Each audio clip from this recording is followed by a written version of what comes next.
केंद्रीय संस्कृति एवं पर्यटन मंत्री गजेंद्र सिंह शेखावत ने यूजीसी के नए नियमों पर सुप्रीम कोर्ट की रोक और पुनः समीक्षा के आदेश पर कहा कि सरकार इन सब विषय को एक बार फिर से नए सिरे से देखेगी और उस पर निर्णय करेगी। गुरुवार शाम जोधपुर सर्किट हाउस में प्रेस कॉन्फ्रेंस में शेखावत ने पत्रकारों के सवालों के बेबाकी से जवाब दिए। यूजीसी के नए नियमों पर सुप्रीम कोर्ट की रोक और पुनः समीक्षा के आदेश से संबंधित सवाल पर शेखावत ने कहा कि मुझे लगता है वह विषय अभी विचाराधीन है। न्यायालय ने उस पर आदेश दे दिया है, लेकिन जब जनता के लिए बोलने के लिए कुछ शेष नहीं बचा, मैं जिस पद पर हूं, मुझे लगता है कि जो विषय न्यायालय में लंबित है उस पर टिप्पणी नहीं करना चाहिए। लेकिन मैं इतना मानता हूं, समाज में एक बहुत बड़े वर्ग की भावनाएं उससे आहत हुई है। साथ ही इस निर्णय को लेकर समाज के एक बड़े वर्ग के मन में संशय का भाव उत्पन्न हुआ है। उन्होंने कहा, सरकार उस पर निर्णय लेने की प्रक्रिया प्रारंभ कर चुकी है, लेकिन न्यायालय ने चूंकि इस बार संलग्न में रख दिया है, आने वाले समय में न्यायालय ने इस पर पुनः समीक्षा करने के लिए कहा है। निश्चित रूप से सरकार इन सब विषयों को एक बार फिर से नए सिरे से देखेगी और उस पर निर्णय लेगी। केंद्रीय मंत्री शेखावत ने कहा कि जहां तक आज सुप्रीम कोर्ट को यूजीसी मामले में टिप्पणी का प्रश्न है, तो मुझे लगता है कि अपने न्यायालय के लिखित आदेश से ठीक से पढ़ा नहीं है। उन्होंने आरक्षण को लेकर कोई प्रतिकूल टिप्पणी नहीं की है। न्यायालय ने केवल समानता के अधिकार और पुनः समीक्षा की बात की है। वर्ग, जाति और धर्म से ऊपर उठने के सवाल पर शेखावत ने कहा कि भारत में सदियों से चली आ रही व्यवस्था के दूषित होने के दुष्परिणाम यह है। उन्हें 70 और 75 वर्षों में पूरी तरह ठीक करने की अपेक्षा नहीं करनी चाहिए। मुझे लगता है वो सब्सिडाइज है और कोर्ट ने उसमें ऑर्डर कर दिया, इसलिए अब उस पर बोलने लायक कुछ बचा नहीं। जनता के लिए क्यों है? देखिए, निश्चित रूप से देखिए, वैसे मैं जिस पोजीशन पर हूं, मुझे लगता है कि जो कुछ न्यायालय में लंबित है उस पर टिप्पणी नहीं करना चाहिए। लेकिन मैं इतना मानता हूं कि समाज में एक बहुत बड़े वर्ग की भावनाएं उससे आहत हुई थी और साथ साथ में उस निर्णय को लेकर के समाज के बहुत बड़े वर्ग के मन में एक संशय का भाव उत्पन्न हुआ था। सरकार उस पर निर्णय लेने की प्रक्रिया प्रारंभ कर चुकी थी, लेकिन न्यायालय ने क्योंकि उस पर एक बार अबेंस में रख दिया, आने वाले समय में इस पर निर्णय लेकर के सरकार ने न्यायालय ने पुनर्समीक्षा करने के लिए कहा है। निश्चित रूप से सरकार इन सब विषयों को एक बार फिर नए सिरे से देख करके और उस पर निर्णय करेगी। और कुछ आपने बताया कि इतना अर्थव्यवस्था का हमारा मामला मजबूत हो चुका है। तक समय से एक बात कहता है कि भारत की अर्थव्यवस्था बहुत मजबूत है, जैसे सरकार दावा करती है, फिर इस देश में 80 करोड़ लोगों को निःशुल्क अनाज देना पड़ रहा है, तो वो का मैच कर पाए। इसमें एक चीज और है, अभी आपने बताया 42,000 करोड़ आपने एससी/एसटी के लिए स्कॉलरशिप दिया। तो जनरल के साथ तो सामाजिक न्याय की भी बात कर रहे हैं आप बता रहे हो 25 करोड़ लोग गरीबी रेखा से ऊपर आए हैं, 15 करोड़ देश में, तो फिर अन्याय तो सामने नजर ही आ रहा है।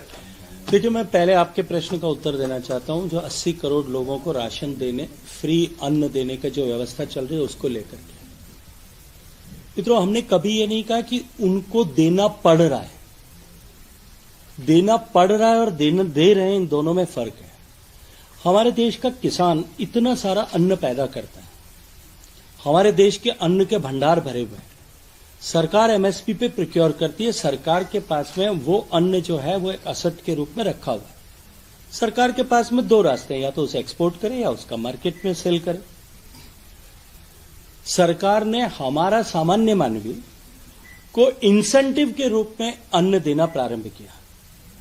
जब वो इंसेंटिव के रूप में उसको अन्न मिलता है, लगभग एक सामान्य परिवार में यदि 4-5 लोगों के परिवार में जितना राशन मिलता है 5 किलो प्रति व्यक्ति के हिसाब से उसको मल्टीप्लाई करूं, लगभग 1,000 रुपए से ज्यादा का अनाज उसको फ्री मिलता है। वो 1,000 रुपए का अनाज उसको जब फ्री मिलता है, उसको खरीदना नहीं पड़ता। सामान्य मानवी के पॉकेट में 1,000 रुपया बचता है। उस 1,000 रुपए को वो अपने फैमिली मेंबर्स के लिए, अपने बच्चों के लिए बेटर न्यूट्रिशन के लिए खर्च कर सकता है, अपने बच्चों की बेहतर चिकित्सा के लिए खर्च कर सकता है, बेहतर शिक्षा के लिए खर्च कर सकता है, बेहतर एंटरटेनमेंट के लिए खर्च कर सकता है। यदि सरकार अपने लोगों को इस तरह से इनडायरेक्टली इंसेंटिवाइज करे, इसमें कहां चिंता का विषय है? देखिए, विपक्ष तो आधार विहीन आक्षेप लगा करके अपने आप को राजनीतिक रूप से रेलेवेंट बनाए रखने का प्रयास, असफल प्रयास, विफल प्रयास विपक्ष निरंतर करता रहा। अभी जो नई व्यवस्था ग्रामीण रोजगार गारंटी की वीबीजी रामजी को लेकर के की गई, उसको लेकर भी इसी तरह का झूठ का पहाड़ खड़ा करने की कोशिश की गई। 100 दिन की गारंटी को जहां 125 दिन कर दिया गया, रोजगार न दे सकने की परिस्थिति में उसके ऊपर पेनल्टी क्लॉज जहां इंपोज कर दिया गया, विलंबित भुगतान के लिए इंटरेस्ट सहित भुगतान करना पड़ेगा, इसकी व्यवस्था को सुनिश्चित कर दिया गया। लेकिन उसको लेकर के भी वो किस तरह की भ्रांति खड़ा करने की कोशिश कर रहे हैं, लोगों को भटका करके अपने राजनीतिक स्वार्थ की प्रतिपूर्ति करने की कोशिश कर रहे हैं। अब पिछले वर्षों में उठा करके देखिए इस तरह के कितने झूठ खड़े किए गए। सिटीजनशिप अमेंडमेंट एक्ट आया था, सिर्फ और सिर्फ भारत के ऐसे देश जो कभी भारत का हिस्सा हुआ करते थे, किसी न किसी भूल के चलते हुए, कमी के चलते हुए, जो आज भारत में नहीं है, और भारतीय मूल के मतावलंबी जो वहां रहते हैं, उन लोगों के साथ में उनके पूजा पद्धति के आधार पर राजनीतिक संरक्षण में जहां उनके साथ अन्याय और उत्पीड़न हो रहा था, चाहे वो अफगानिस्तान में रहने वाले सिख हों, चाहे वो पाकिस्तान में रहने वाले हिंदू हों, चाहे पाकिस्तान में रहने वाले अनुसूचित जाति के लोग हों, अनुसूचित जनजाति के लोग हों, चाहे बांग्लादेश में रहने वाले लोग हों, वो अगर भारत में आते थे तब भारत में आने के बाद में भी उनके कष्टों की यात्रा समाप्त नहीं होती थी। 15-15 साल तक नागरिकता के लिए उनको संघर्ष करना पड़ता था, सड़क पर रहना पड़ता था। हमारे जोधपुर में आप सब मित्रों ने उसको लेकर के स्टोरीज की।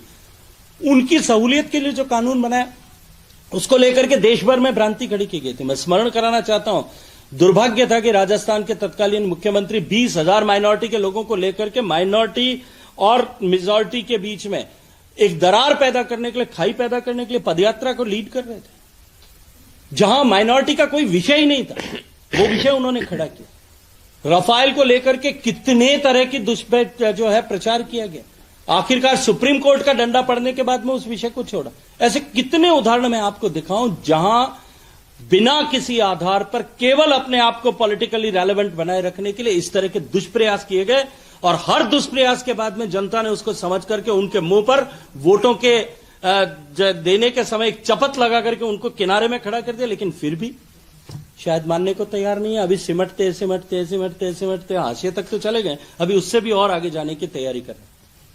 सर, आज सुप्रीम कोर्ट में जो यूजीसी के मामले में सुनवाई हुई, उसमें सुप्रीम कोर्ट की टिप्पणी है कि इसको ड्राफ्ट इस तरह से किया गया कि इसका दुरुपयोग हो सकता है। दूसरा, उन्होंने कहा कि आजादी के 75 वर्ष बाद भी यदि हम जाति, धर्म और वर्ग के नाम पर जो इतना भेदभाव समझते हैं, तो इससे ऊपर आगे चलना पड़ेगा। आरक्षण का प्रावधान 10 सालों तक के लिए किया गया, उसके बाद लगातार बढ़ता जा रहा। कब हम देखिए, मुझे लगता है कि आपने सुप्रीम कोर्ट के फैसले को जो उन्होंने लिखा है उसको आपने ठीक से नहीं पढ़ा है। न उन्होंने आरक्षण को लेकर के कोई टिप्पणी की। उन्होंने यहां तक कहा, सुप्रीम कोर्ट ने यहां तक कहा कि हिंदू या बहुसंख्यक समाज के या सवर्ण वर्ग, रादर जो उन्होंने एग्जैक्ट वर्ड काम में लिया, उसकी चिंताओं को लेकर के हम किसी तरह का निर्णय नहीं कर रहे। सरकार इसके ऊपर पुनर्समीक्षा करे, ये समानता के अधिकार के ऊपर कहीं न कहीं चुनौती है। सिर्फ इतनी सी टिप्पणी उन्होंने की। बाकी मुझे लगता है कि न्यायालय में अनऑफिशियल की गई टिप्पणियों पर टिप्पणी करने का और न्यायालय के निर्णय पर टिप्पणी करने का नया अधिकारी मैं हूं, न आप ही हैं। सवाल यह है कि आखिर हम वर्ग, जाति, धर्म, इन चीजों से कब ऊपर उठेंगे? देखिए, भारत में हजारों सालों से जो व्यवस्था बनी हुई है, सदियों से, शताब्दियों से, सहस्त्राब्दियों से जो व्यवस्था बनी हुई थी, उस व्यवस्था के दूषित होने के कारण से जो दुष्परिणाम हुए थे, मुझे लगता है कि हजारों वर्षों के पतन को 70-75 साल में ठीक कर दिया जाए, इसकी अपेक्षा नहीं करनी चाहिए। निश्चित रूप से समय लगेगा और एक समय आएगा जब भारत आर्थिक दृष्टि से प्रगति करेगा, भारत विकसित देश होगा, तब ये व्यवस्थाएं निश्चित रूप से अपने आप में डाइल्यूट होती जाएंगी। सर, यूजीसी का कानून बना, शिक्षा मंत्रालय, मानव संसाधन मंत्रालय पहले था, वो लोग उन्होंने किसी को देखा ही नहीं। देखिए, क्योंकि मैं इस पर टिप्पणी करूं उचित नहीं होगा, क्योंकि उन्होंने देखा या नहीं देखा, बिना देखे कोई कानून नहीं बन सकता। इस पे कंसल्टेशन हुआ है। मैं सिर्फ इतना कह सकता हूं कि संसद की एक समिति जिसकी अध्यक्षता विपक्ष के पास में थी, उसके पास में भेजा गया, उसने कंसल्टेशन करके अपनी रिपोर्ट दी है। अब सांसदों ने बैठ करके जिस विषय पर निर्णय किया, अपने विवेक के अनुसार से कमेटी ने निर्णय किया, उस पर टिप्पणी करें कि उन्होंने उपलोक की तय किया नहीं किया, ठीक से किया नहीं किया, ये उचित नहीं होगा। अब आप भी बन सकते हैं सिटीजन जर्नलिस्ट, लड़ सकते हैं अपने हक की लड़ाई। अपने हक की लड़ाई में चाणक्य न्यूज इंडिया है आपके साथ। आज ही प्ले स्टोर से डाउनलोड करें Chanakya news India mobile app. उसके बाद मेरा पोस्ट पर जाकर अपडेट करें फोटो के साथ। हम बनेंगे आपकी आवाज, देश का तेजी से बढ़ता नेटवर्क, सच दिखाते हैं हम। जय हिंद।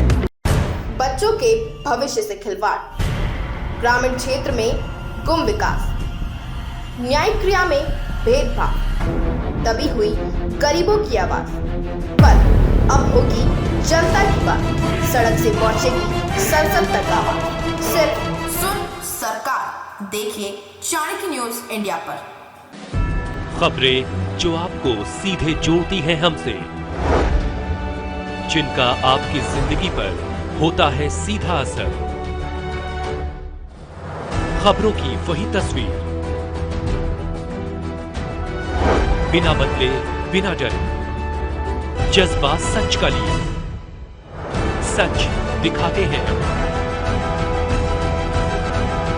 चाणक्य न्यूज इंडिया, हम हैं हिंदुस्तानी। कटेंगे तो कटेंगे। आज देश इनसे कह रहा है तुमसे नहीं हो पाएगा। Can you understand the ignorance? We are not looking for your admiration. आपको अपना काम करना पड़ेगा। राजनीति देखिए चाणक्य न्यूज इंडिया के साथ।